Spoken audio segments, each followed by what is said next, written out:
Demonstrations from Christ's last farewell to his disciples. 1. It was a considerable time before Christ revealed to his disciples that he would be leaving them and ascending to heaven. For in John chapter 16, verse 4, he mentions that he had refrained from telling them from the beginning. However, when he finally begins to disclose this information, he shares an abundance of his heart with them all at once. He not only expresses his current feelings towards them, but also reveals how his heart will be towards them when he is in his glorious state. To understand this, let us briefly examine his final actions and the sermon he delivered during the Last Supper, as documented and recounted by the evangelist John. We will find that the purpose behind Christ's extensive discourses, spanning from John chapters 13 to 18, revolves around this very matter. Rather than providing a commentary on these passages, I will simply highlight concise observations that particularly emphasize this theme. 1. The words I have selected as the text serves as an introduction to all the subsequent discourse that follows, including the account of Jesus washing his disciples' feet and his subsequent sermon. This introduction sets the stage and provides a summary of the entire discourse. The preface states, "Before the feast of the Passover, when Jesus knew that his hour had come to depart from this world to the Father, having loved his own who were in the world, he loved them to the end.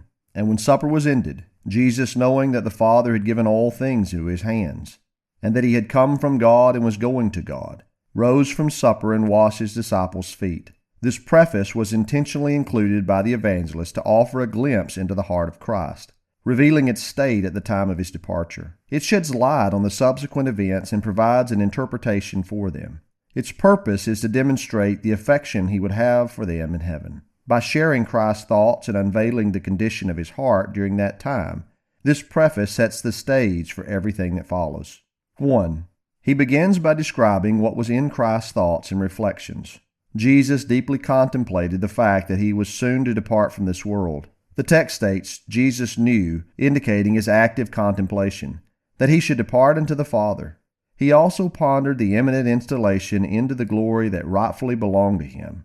As it continues in John 13:3, Jesus knowing, meaning he was actively considering, that the Father had given all things into his hands, signifying that he would possess all authority in heaven and earth as soon as he set foot in heaven. Amidst these thoughts, he tells us that he proceeded to wash his disciples' feet, having first contemplated his destination and his future role. 2. Secondly, amidst all these elevated thoughts, what was Christ's primary concern? It was not solely focused on his glory, although it is mentioned that he considered it to magnify his love for us. His heart was primarily directed towards his own. John 13:1 states, having loved his own, using a term that signifies the closest proximity, endearment, and intimacy based on ownership. The elect are Christ's own, an integral part of himself, not merely as possessions as seen in John 1:11. He came to his own, and his own people did not receive him. The word used here indicates that he considers them his own, not as objects, but as individuals. In this context, he refers to them as his own in a deeper sense, his own children, his own members, his own spouse, his own flesh. He recognizes that while he was to depart from the world, they would remain in it. Hence, it is explicitly added, which were in the world, signifying their continued presence in this world. He also had others who were his own in the world to which he was going, namely, the spirits of the righteous made perfect, Hebrews 12:23, whom he had not yet seen. One might assume that when he was contemplating his departure from this world, his thoughts would revolve around Abraham, Isaac, and Jacob, whom he was going to join. However, his care extended even further to his own who were to remain in this world, a world filled with much evil, as he himself acknowledges in John 17:15, encompassing both sin and suffering which would inevitably defile and afflict them. Despite his heart being consumed with thoughts of his own glory, he extends his compassion towards them. It is said, having loved his own, he loved them to the end, indicating the constancy of his love and what it will be when Christ is in his glory. To the end conveys the idea of its perfection, according to Chrysostom. Having commenced his love for them, he will bring it to its fullness and completion, and to the end also signifies forever. In Greek, the phrase is sometimes used in this sense, and the evangelist employs it here in alignment with the scripture in Psalm 103, verse 9, where it states, he will not always chide, nor will he keep his anger forever, as translated. However, in the original text it says, He will not keep his anger to the end. Therefore, the purpose of this statement is to demonstrate that Christ's heart and love towards them will endure forever, even when he has departed to his Father, just as it has been during his earthly presence, because they are his own. Having loved them, he does not change or alter, and thus his love for them will be everlasting.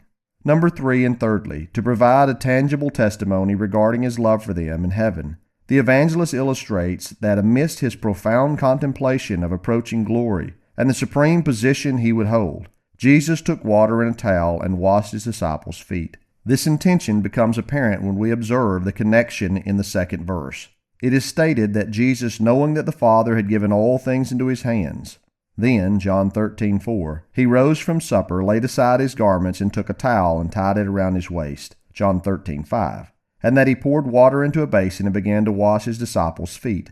It is evident that the evangelist's purpose is to highlight that when Christ's thoughts were consumed by his glory, and he considered it to the utmost, even then, and on that occasion, amidst those thoughts, he humbly washed his disciples' feet. The significance of Christ's act was to demonstrate that while in heaven, he would be unable to perform such visible outward displays of his heart by engaging in humble acts of service. Thus, by undertaking this act while contemplating his glory, he indicated what he would willingly do for them when he fully possessed that glory. Such is the magnitude of his love for them.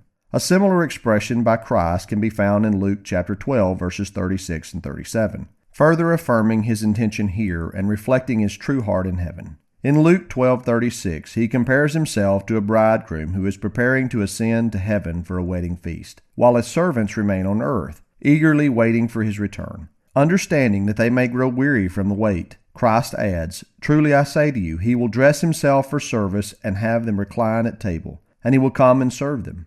This does not imply that Christ currently serves those who are seated with him or will serve them in the future, but rather it is an expression of overwhelming love and the surpassing joy that awaits us, an experience beyond our expectations. It is an extraordinary description to convey that the Lord would serve his servants and attend to those who eagerly anticipate him.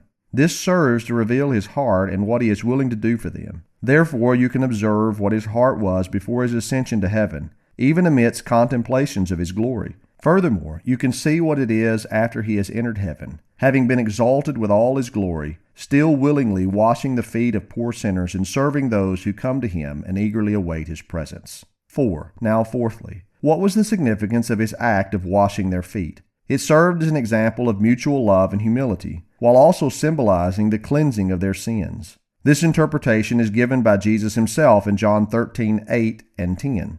It is true that now in heaven he cannot physically wash their feet, but he conveys the message that those sinners who come to him in his glory will have their sins washed away. As stated in Ephesians chapter 5, verses 25 to 27, he loved the church and gave himself up for her, that he might sanctify her, having cleansed her by the washing of water with the word, so that he might present the church to himself in splendor, without spot or wrinkle. 2. This act serves as a representation and declaration of his intentions. We can glean the main purpose from his actions during this farewell event. Let us now examine the overarching theme of his lengthy sermon delivered on that occasion.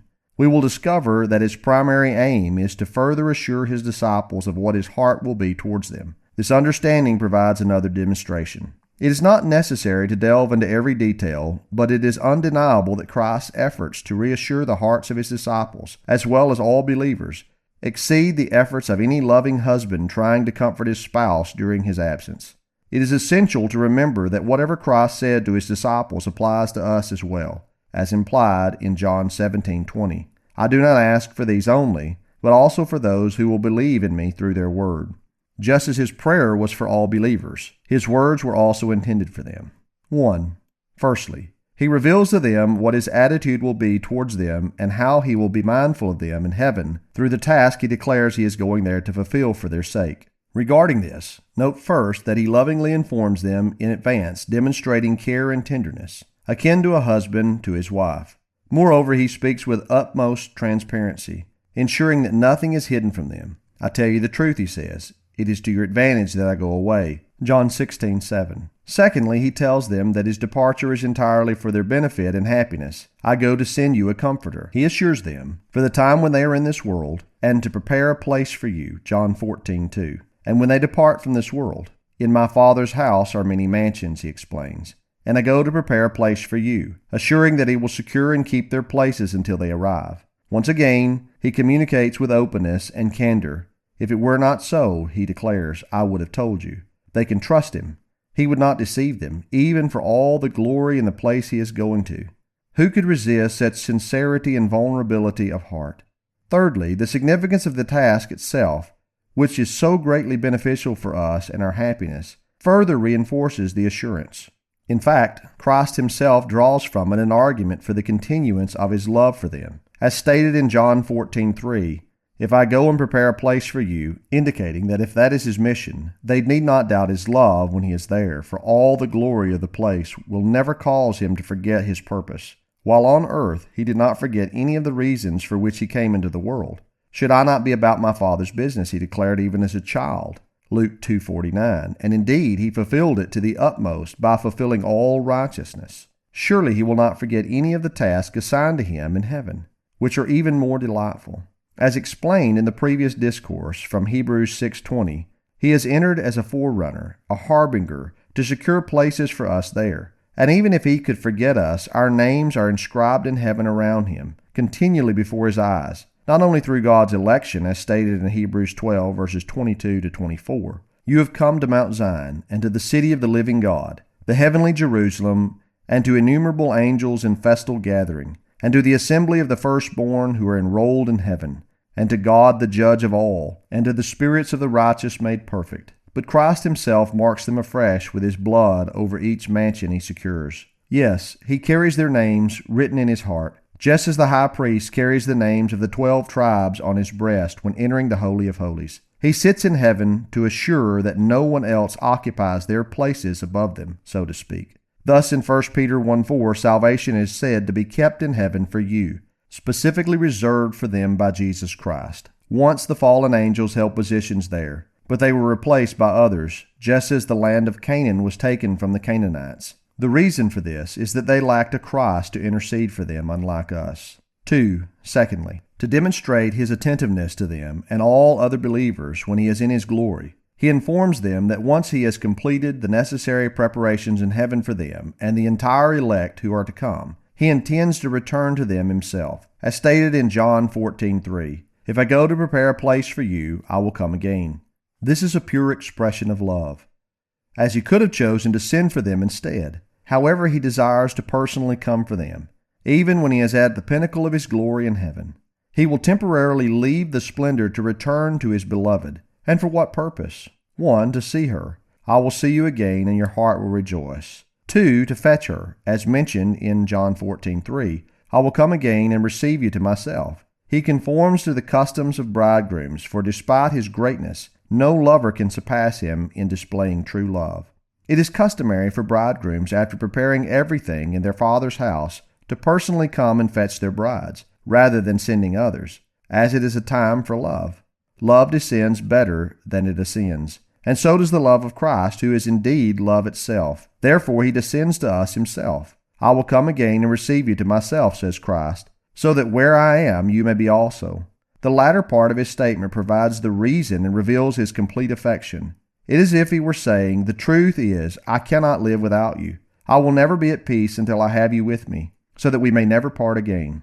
That is the reason. Heaven and my Father's company cannot contain me if I do not have you with me. My heart is so devoted to you, and if I possess any glory, you will share in it. As stated in John 14:19, because I live, you also will live. It is a reason and also a solemn affirmation. As I live is an oath of God, and because I live declares Christ. He stakes his life on it and desires to live on no other terms. He shall see his offspring, Isaiah 53:10. Furthermore, to express his yearnings and longings of his heart for them during that time, he assures them that it will not be long before he returns to them, as stated in John 16:16. A little while and you will not see me, and again a little while and you will see me. The not seeing him does not refer to the short period of absence during his death and burial, but rather to the time after his final ascension, 40 days after his resurrection, when he would no longer be visible on earth until the day of judgment. Yet he says, a little while and you will see me again, specifically at the day of judgment. In Hebrews chapter 10, verse 37, it is written, "Yet a little while, and the coming one will come and will not delay." As little may be. Although it may seem long in itself, it is as brief as possible in terms of his desire, with no delay in coming. He will not remain a moment longer than necessary. He waits only until he has completed all our task in heaven through his intercession. The doubling of the phrase, "coming he will come," indicates his intense desire to come, and that his mind is constantly focused on it. He is always coming and can hardly be kept away. This Hebrew phrase also signifies urgency, intensity, and determination in an action, such as "I have earnestly waited," "I have fervently desired." Similarly, "coming he will come." And not content with these expressions of longing, he adds, "and will not delay," all to signify the infinite ardor of his heart towards his chosen ones below and his desire to have all his elect in heaven with him. He will not tarry a minute longer than necessary. He waits only until, through his intercession throughout all ages, he has prepared a place for each saint, so that he may host them all together and have them all around him. Thirdly, he expresses his affection towards them during his absence through the careful provision he makes and the arrangements he puts in place for their comfort. In John 14:18 he says, "I will not leave you as orphans." That's what the word means. "I will not abandon you like fatherless and friendless children, left in a state of confusion." My Father and I have only one true friend, who resides in the embraces of both of us and proceeds from both of us, the Holy Spirit. In the meantime, I will send him to you, just as a loving husband would entrust his wife to his dearest friend during his absence. That's what Christ does. In John 14:16 he says, "I will pray the Father, and he will give you another comforter." And in John 16:7 he says, "I will send him to you." This comforter, firstly, will be a better source of comfort to you than I can be in this particular form of dispensation that binds me to you while I am on earth. As he intimates in John 16:7, "It is advantageous," he says, "for me to go away. For if I do not go away, the Comforter will not come." The Comforter, by virtue of his role, will comfort you more effectively than I could with my physical presence. And this Spirit, as the apostles describe, is both the earnest of heaven and the greatest sign and pledge of Christ's love ever given, a gift that the world cannot receive. Yet secondly, all the comfort he provides during that time will be from the expression of my heart towards you. Just as he does not come of his own accord, but is sent by me, as stated in John 16:7, he will not speak of his own authority, but whatever he hears he will speak, as mentioned in John 16:13. And in John 16:14 he says, "He will take what is mine and declare it to you." I will purposefully send him to take my place and fulfill my role to you, my bride, my spouse. He will reveal to you, if you are willing to listen and not grieve him, nothing but stories of my love. As it is said, he will glorify me, specifically to you, because I am already glorified in heaven. All his words in your heart will serve to exalt me and enhance my worth and love for you. He will delight in doing so.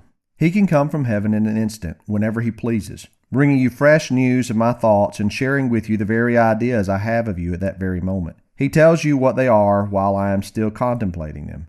That's why in 1 Corinthians 2:12 it is said that having the Spirit, we have the mind of Christ. 1 Corinthians 2:16, for he dwells in the heart of Christ and also in ours, conveying to us what Christ's thoughts are and presenting our prayer and faith to Christ. So you will have my heart assuredly and swiftly as if I were physically present with you. The Spirit will continually stir your hearts, either with my love for you, your love for me, or both. If either is present, you can be certain of my love. And although you currently have the Spirit dwelling in your hearts, as stated in John 14:17, after my ascension he will dwell in you to an even greater extent, as mentioned in the following verses. On that day, as mentioned in John 14:20, you will know through his guidance that I am in my Father, and you in me, and I in you. He will inform you, when I am in heaven, that there is a true connection between you and me, and a genuine affection in me towards you, just as there is between my Father and me. It will be impossible to sever this bond and to divert my heart away from you,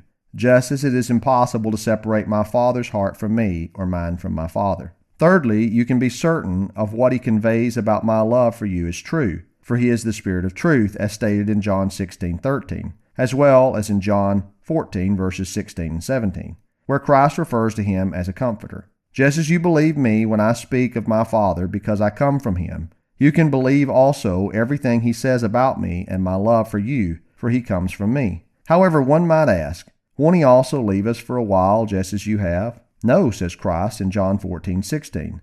The Father will give you another comforter, and he will remain with you forever. Christ says this in contrast to himself. He had been their comforter, but now he was going to be absent. However, it is not the same for the Spirit. He will be with you forever. Just as he is presently with you, he will also be in you, as stated in John 14:17. In the fourth place, if this is not enough to assure them of how he will feel towards them, he assures them that he will provide them with daily experiences of it. Just test me, he says, when I am gone, and do so by sending me word on all occasions about what you would like me to do for you. I have left my Spirit to be your secretary and the composer of all your petitions. So far you have asked nothing, or very little, in my name. He reproaches them for not asking him to do more for them. But now ask, and you will receive. And if you still won't believe, you will believe your own eyes. Ask, and you will see immediate answers. Believe, and in doing so, believe in me, he says, for the sake of the works. John 14:11. He refers to the works he would perform for them in response to their prayers when he was gone, which would serve as epistles of his heart responding to theirs, as it follows in John 14:12. He who believes in me will also do the works that I do, and greater works than these he will do, because I am going to the Father. It is evident that he speaks of the works done after his ascension. And how were they to obtain and accomplish these works? Through prayer, as it follows in John 14:13. And whatever you ask in my name, I will do it. He speaks of the time when he is gone. Furthermore, he says in John 14:14, if you ask anything in my name, I will do it. Just let me hear from you, whether it's every week, every day, or every hour. You can be sure of an answer. Open your mouths wide, and I will fill them. Psalm 81:10. Your prayers will serve as continual tokens of your hearts toward me, and my answers will reflect the same towards you. And because Christ instructs them to direct their prayers to the Father, but to send them in his name, as stated in John 16:23, they may not clearly discern that his heart is in the answer to them, but only the Father's hand. Therefore, he adds twice in John 14, I will do it, I will do it. He speaks as someone eager to act on their behalf, just as his Father is or should be, and as someone desiring them to know and take notice of his involvement. It is as if he is saying, even though you ask the Father in my name, everything goes through his hands, and I will do it. My hand must provide the authorization for everything that is done, and my heart will not be lacking. In the fifth place, to further demonstrate his love, he not only instructs them to pray to him, and in his name on all occasions, but he assures them that he himself will pray for them. Pay attention to how he conveys this message. It is in the most subtle and persuasive expressions that people use to convey their deepest case and determination to do something. John 16:26, he says, in that day, referring to after his ascension, you will ask, and I do not say that I will pray to the Father for you. No, not I. I mentioned it before. I am simply adding this clarification. It is the manner of speech used when one wants to express the greatest assurance and confidence in their love. I do not love you. No, not I. It is expressing something by stating its contrary, which emphasizes it the most. It is like saying to a person who has received the greatest favor imaginable, you're terribly hurt. It is an expression similar to what Paul used in the Corinthians when he said, I deceive you by trickery. Forgive me for this wrong. 2 Corinthians 12:16. Similarly, Christ says here, I do not say that I will pray for you, when in truth, it is the most important work he does in heaven. He always lives to intercede, Hebrews 7:25. Just as he lives eternally, he intercedes without ceasing and never remains silent until sinners are saved. However, the work of Christ in heaven is a topic that deserves and requires a separate and extensive discussion. I will not delve into it further at this moment, nor will I mention any more specifics from this sermon. Read through those 3 chapters, John 14, 15, and 16. For in them you have the longest recorded sermon of his. He spent the most time on this subject compared to any other, because his heart was truly invested in it more than any other point he ever preached. However, if anyone objects and claims that he spoke all of this to his disciples to calm and reassure them, and that he may not have spoken in the same way if not for their distress, in the 6th place, simply read the next chapter, John 17, and you will see that he immediately goes apart and alone to his Father and repeats everything that he had said to them. He speaks as much about them behind their backs as he had spoken to their faces. Read it, and you will find that he was the same in his absence as he was when he was present with them. Therefore, he was not only sincere in what he said, but his heart was truly filled with it. You know that chapter contains a prayer offered just before his suffering, and there he declares his will and his final request. For it is written in such a manner, Father, I will, John 17:24, which will he is gone to see fulfilled in heaven. And it is true what Arminius said, that this prayer is left to us by Christ as a summary of his intercession for us in heaven. He spoke as he intended to do in heaven, as one who had completed his work and had now come to claim his reward.